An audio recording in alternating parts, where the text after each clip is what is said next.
Hello? Are we live? Ah, Hello, Paul, is that you? it is indeed. Speak up, mate. I can hardly hear you. There's a bit of noise on this bunker phone. Okay. What did you say? Are we live? Yes, we're live. It's Guernsey Bunker, live every Thursday at 8 p.m. Oh, is it 7 o'clock UTC? 7 o'clock Seven, UTC. yeah, 7 UTC. Righto, let's start. Okay. Welcome to Guernsey Bunker. And this is where we have an exciting little bit of time on a Thursday evening to discuss bunker life and bunker artifacts and review a few items. What are we reviewing today, Paul? Some DVDs by Clearview Publishing. A nice chap called Martin Morgan produced these DVDs. They're fantastic films. There's one island, Hitler's Island Madness, and it's a set of three on the occupation. Yeah, mate, I think you better. I think I can hear distortion. You use that, mate. What's happened then? Talk away. Yeah, there's a set of three by Martin on the occupation of the Channel Islands. They're really, really good DVDs. We're going to just run a excerpt from Hitler's Island Madness. You ready, Greg? Yeah, Lee. Okay, go for it. Righto. This one can be purchased separately. The other three are in a pack of three, which are only $9.99 at my museum in town. What museum's that? The Valette by the bathing pools. That's right. It's a Guernsey Underground Museum. Yeah, Which is fantastic. So Hitler's Island. in German tunnels. That's right. So let's go to the video and we'll just play a minute or two.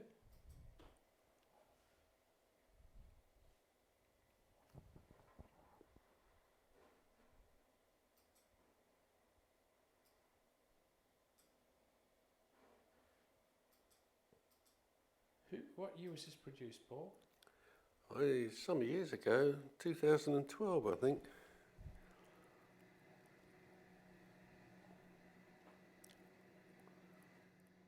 June the 28th, 1940.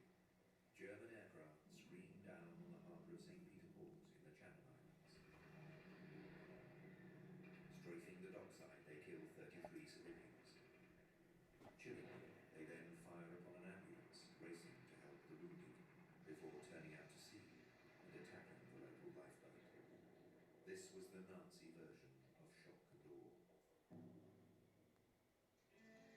When the German Air Force returned days later, 150 square miles of British territory were occupied without a shot being fired. The Channel Islands were the first and only British territory to fall to the incredible pace of Hitler's blitzkrieg. And so began the bizarre story of Hitler's Island Madness.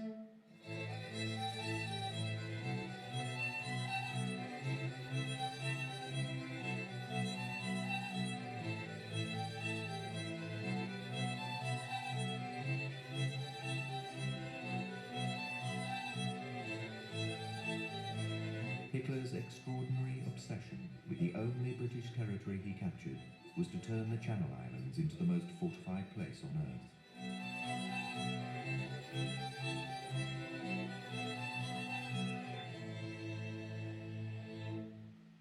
Because of that obsession, these tiny islands saw such towering figures as Mountbatten, Churchill and Stalin arguing over their fate.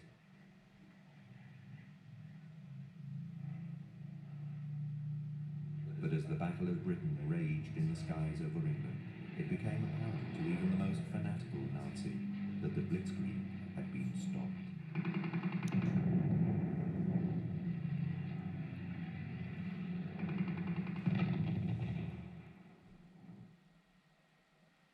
Hitler opened a second front in the east towards Russia. And in the west, attack gave way to defense.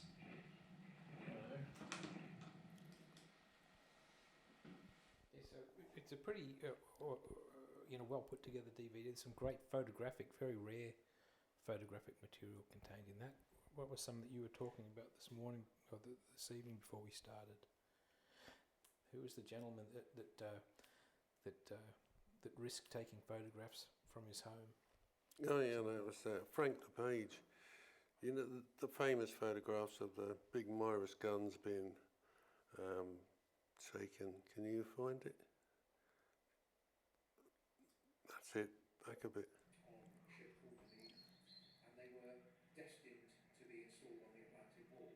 What ended up happening? Yeah, this photograph here was taken by Frank LePage in the house opposite. He risks a lot to take these photographs of these giant guns. They were moved to St Saviour's. Right. Do you want to carry on with the film? Yeah, we could run a minute or two of it. They decided to install them here on Guernsey. So it's part of a battery of 4 guns. The individual sites had a crew of about 68 men for the gun and 3 officers to oversee the gunnery. But actually the entire site with all the electricity and all the ancillary, there was over 480 men just to run this one artillery battery. It was the heaviest artillery battery on the Channel Islands and strategically important because it cut off the Bay of St Malo by effectively reducing the shipping lanes so that nobody could go in between the Channel Islands and France. The guns of the Mirus battery could fire a shell over 32 miles. Big Bertha, as we used to call her, when she used to go off, the whole hotel used to shake. She was a massive gun. But if you can imagine these sites and the actual battery housed its own water, it had its own electricity, it had its own radar, it had its own flak protection, and inside every single gun position it had its own telecommunications, it had its own heating, its own hot water, showers, ablution blocks, all the air handling conditions and everything else, so that should the battery come under a gas attack, it could be just simply closed down and you could have the whole battery running just through the filters on the ventilation system running through. Yeah, that's a good point. We'll just come up there for a sec. So we probably don't want to play too much of this because we don't want to Spoil it for we anybody. don't want to spoil it for anybody that wants to actually buy the DVD and enjoy it, and we also don't want to have to pay too much copy. Yeah. Righto, but those lufter systems, and they look like pretty big lufters in that photograph. Pretty much every bunker has a lufter. There are a couple of different kinds of lufters that you've seen. A 1.2. Yeah. And do you want to talk about the lufters? Just hold that a bit closer, mate. Yeah, well, most normal smaller bunkers had the 1.2, which had a single handle, winding handle. The larger bunkers had a double-handled one. Your bunker, unfortunately, didn't have any air system at all. I don't think there was much of anything in here. Just a passive airflow system is what Ernie seemed to think. Yeah, although you've got a provision for a stove, you've got obviously they cooked and did bits and pieces in here. How they got the air to move, I don't really know, but it must have been a bit grim if you were stuck in here. But I would imagine most of the crew that was in this bunker would have spent the night in a nearby house, because they commandeered most of the houses on this cliff around this gun battery. So they wouldn't spend very little time in this bunker unless they were actually under fire or using the guns, which you had 4 big guns around the headland, 422 centimetres, which were big guns. But I believe you've got one of them on your land. The guns. Land around here. the gun pits and things. Anyway, let's rock into some artefacts. You brought a couple of things along today, Paul. Well, let's go back to last week.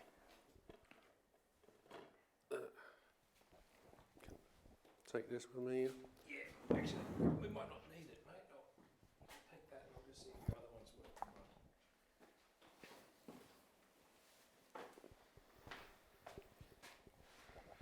Right, what have you got there? I got. Maybe you want to do it from around this side. Yeah, it might be easier.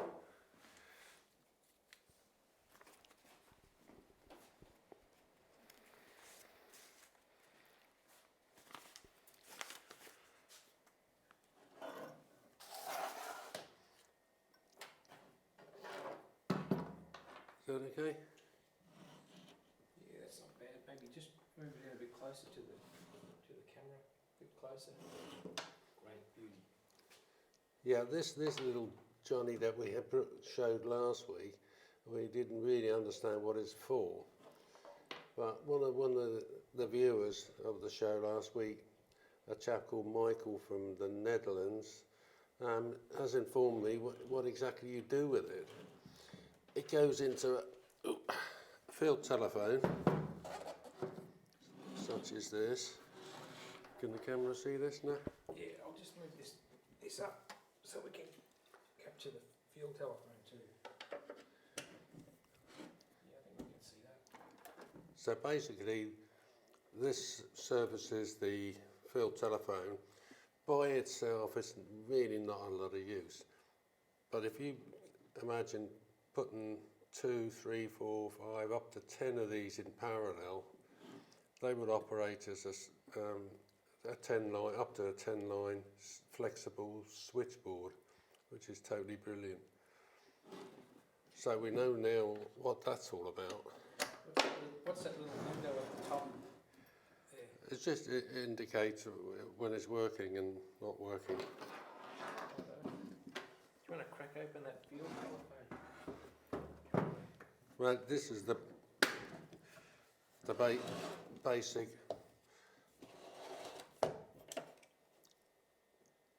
Fernsprecher 33, which was the basic field telephone used by everybody, by land forces. The Kriegsmarine had one similar, but it was slightly more specialised. Is there a difference between the Kriegsmarine version in terms of that coloured stripe there? Or how do you identify a Kriegsmarine? The standard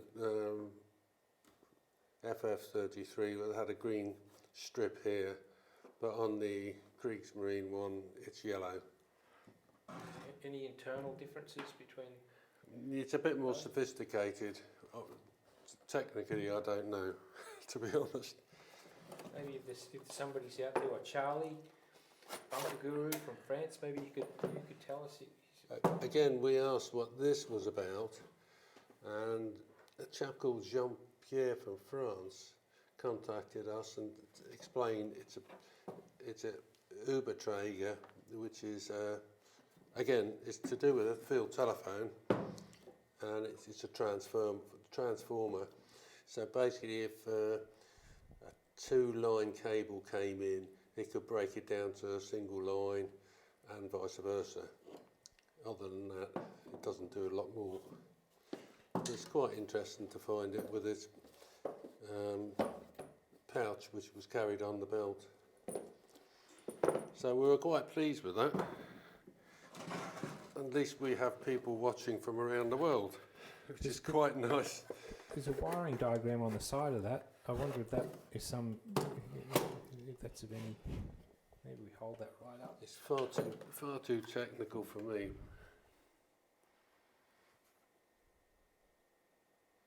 So you said if you had a 2-line or 2 lines coming in, you could run a 1 line on Earth, could you, through this? I think that's the basic principle, but I'm sure it's a little bit more complex than that. Right. On the lamp. No. Oh yeah, let's get onto the lamp. Beauty. Yeah, last week we talked about the Bakelite carbide lamp, and Paul mentioned that You've got the spares box, which is Yeah. empty. Paul mentioned that a rare component of that lamp was a handle. It's rarely seen now, sort of usually lost. And you're going to talk to us about how the handle works, yeah?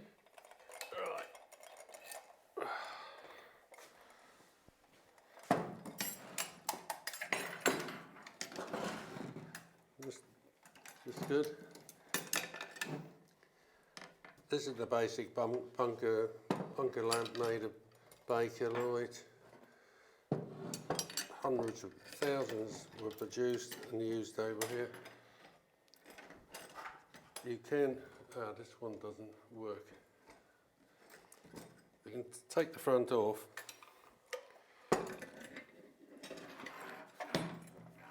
And you end up with this piece. But in this lovely little box, you have all the spare parts for these lamps, which includes this candle holder, which goes into, screws into the bottom of this, and that slides in there, and you convert this acetylene lamp into a candle lamp. Wonderful. Just extraordinary. Can you talk? This is such a rare item as far as collectors go. It's all the spare parts you need for the lamps. There's one extra thing in here which is quite sweet.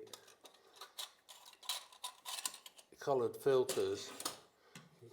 A green filter, which would go in the front of the lamp, like that,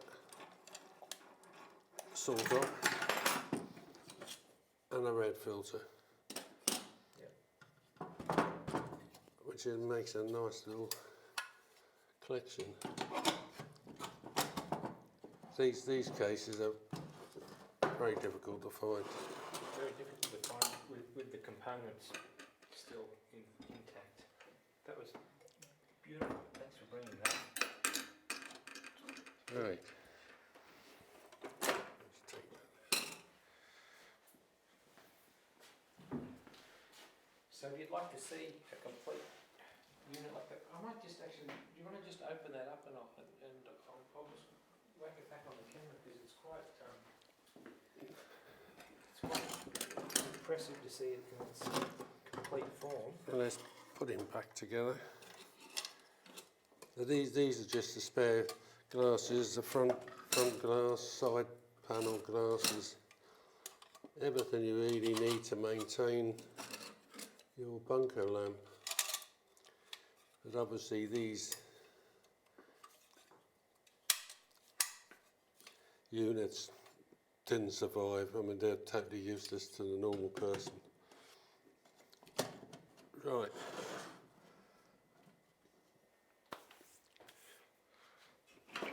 Wonderful. Thanks for bringing that in. That's terrific. If there's a particular item, bunker-related item, get in contact with us, send us a message, and you never know. Paul has an extraordinary inventory of material in the museum, and you just never know what he's going to bring in next. But in talking about what might happen next week is we've got Ernie. Can you talk about Ernie, because we've got a very, very special guest Next week, yeah. next week. Can you talk about Ernie? Yeah, Ernie Gabay, all his life has been totally into bunkers. He's drawn up plans for practically every bunker on the island. He's, to me, I think the most knowledgeable person on bunkers. You could bring him in here and he could tell you exactly where each light went, each light switch, if and where the lufters were, the stove, every single thing, where the power came in, Ernie would know. Plus he'd have plans of it. So we really like to speak to him next week. And Ernie's been a key player on this island for many years in terms of restoring a number of bunkers. Yeah, yeah, And yeah, some yeah, of yeah. the finest restorations. He had a big part to play, didn't he, in the communication headquarters? Well, all the bunkers that's been restored, he's been involved. Um, even there was a big tunnel under the church at St Saviour's, which he was involved with. Unfortunately, that's closed. The person who owned it died. But again, he developed that. He's been instrumental in developing all the bunkers open to the public. So what he knows about bunkers, what he doesn't know about bunkers is unbelievable. Yeah, extraordinary resource. In fact, it was Ernie that came here, and He's been here. yeah, Ernie's been here, and I actually videoed that. But before I thought about maybe knocking this out, so maybe we can do another video, maybe go out in the field and do a little video with Ernie somewhere that he'd like to, and play it on Thursday night. Let's work. Yeah, it's working great. Okay. Yeah, listening to you in the headphone, clear as a bell tonight, which is good. So I apologise for the audio last week, was a bit iffy. Never mind. Well, we didn't have any food last week either. We didn't. The food's a bit iffy this week instead of the oil. Yeah, if you're into blue cheese, it's okay. It's a bit of brie there for you, mate. Yeah, I'll have a go in a minute. Now you've got another video there, a DVD set. Was that? Yeah, I've already produced by the mentioned that. same- We've shown that. I'll just. But this, going back to the gentleman that produced these DVDs, he owns Clearview Publishing, which, okay, these films are fantastic, but the books he produces are unbelievable. He does limited edition books, and the one we're obviously most keen on is the one of Festung Guernsey. The limited edition book was done some years ago, a limited edition of 135 copies. To try and find one now on the secondary market is almost impossible. They're so popular. But he also produced what Greg's got there, showing you now. Yeah? These are actually, in a way, quite useful because the limited edition book's so gorgeous and well produced. You don't want to just keep handling it. He then produced these paperback versions, which are much more user-friendly. So people like us can refer to those all day long without really worrying about making a mess of them, really. These are like a lithographic representation of the Festung Guernsey book that was Yeah. on the island. Do you want to just The Festung book that was produced in 1944 by the orders of the commandant at the time, von Schmetto, produced this 500-page document, which chronicled all the fortifications, gun emplacements, everything on the island, which the only two copies left are one's in the Gref, the State's Gref, and the other's in the Priaulx Library. This is where Martin obtained these images. They really are good books. Just to explain to people, this series, basically the left-hand page is the English translation of the right-hand page, which is the actual photocopy or photograph of each sequential page in the Bible copy. Mm. Yeah. It's a fantastic resource. What a contribution to the understanding of Guernsey bunkers and beyond to produce that. Yeah, it's well worth doing because, generally speaking, the public aren't allowed to go and see the complete copy that's in the graph. You can get permission to view it, but it's not sort of generally open to the public. And the copy that's in the original copy that's in the Prio library, unfortunately, isn't totally complete. It's, over the years, souvenir hunters have removed pieces from it. So having this in paperback form is available to everybody, which is unbelievable. Extraordinary, fantastic resource. But you can't find your bunker on here in there. We've got some. Nobody knows where we're broadcasting from. It's just another. Even Guernsey we don't. bunker. Even we're not sure. Even we're not sure. We were blindfolded and led here by a goat herder. Now, we've got some music today, and so Elvis Koenigen's going to be performing a song. So he'll be turning up in a few minutes to do that. But if there's anybody on Guernsey that would like to come and do a song at the end of our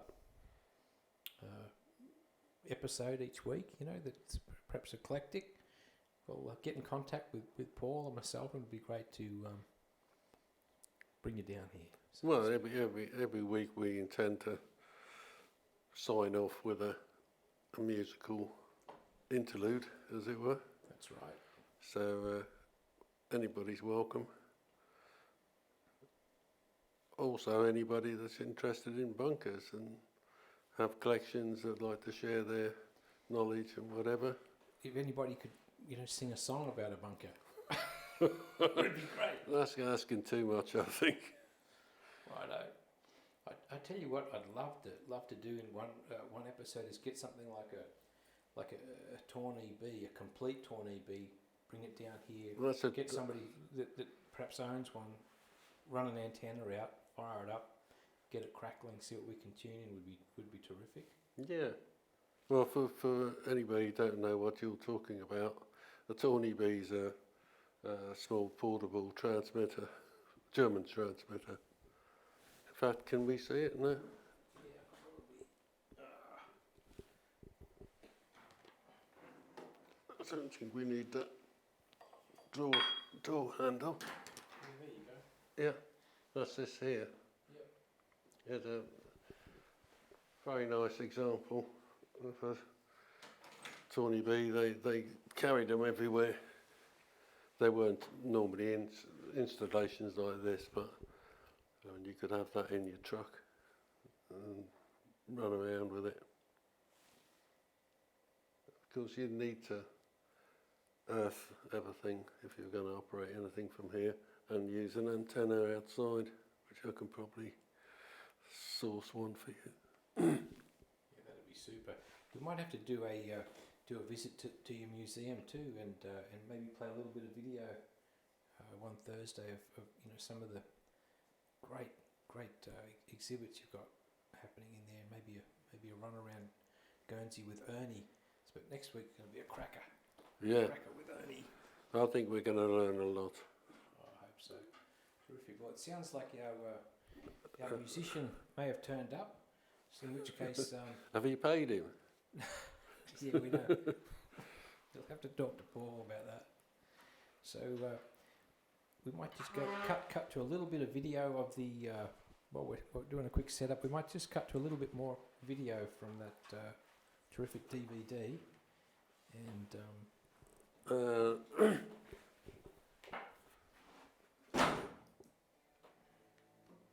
these weren't the only subterranean structures.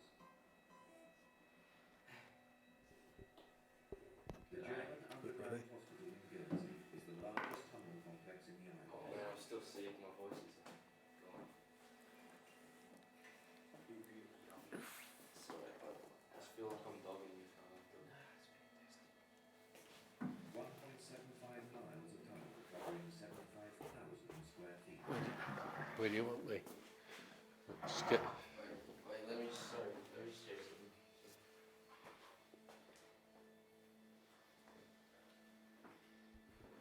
The product of 60,000 tons of rock mined over 3.5 years. The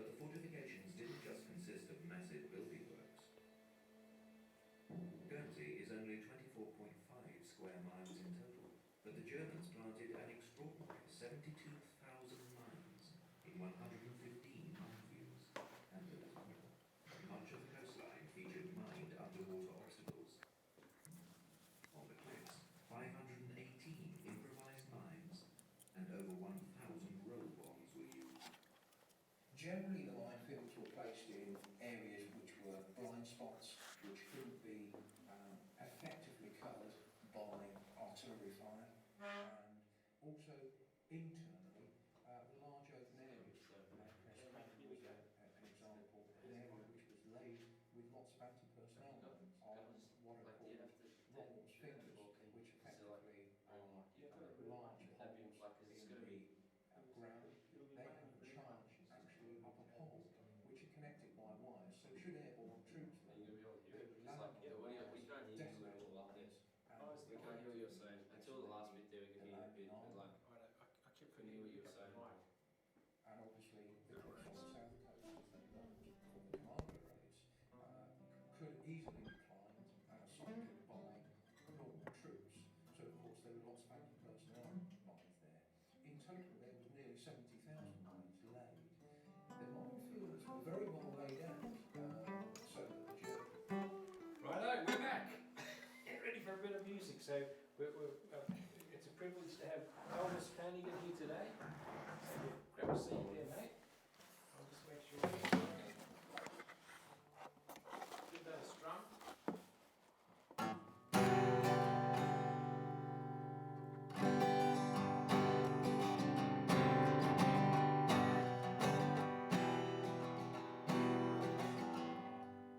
Righto, will Paul come and say goodbye?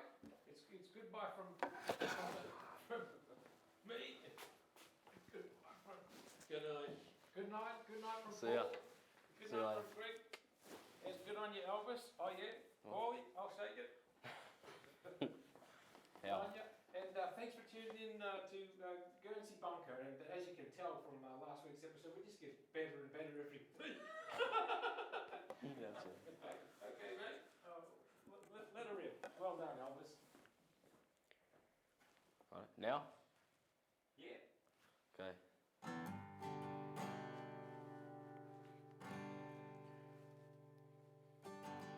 I come home in the morning light.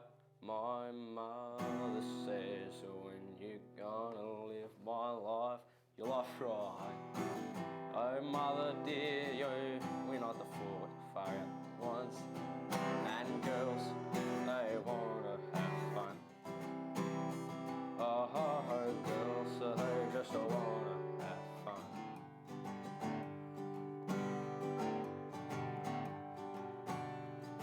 The phone rings in the morning light. My father says, oh, when you gonna live your life right? Oh, daddy, did you know you're still the number one? But girls, they wanna have fun. Oh, girls, they just wanna have fun.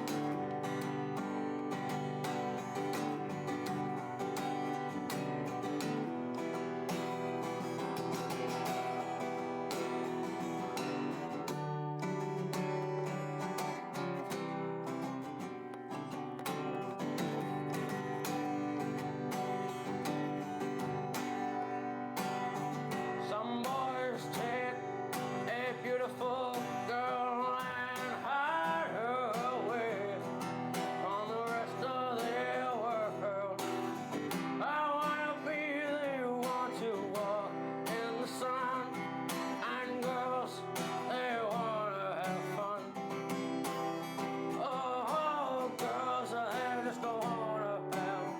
That's all they really want. Some fun when the working day is done. Oh, girls, they wanna have fun. Oh, girls, they just don't wanna have fun.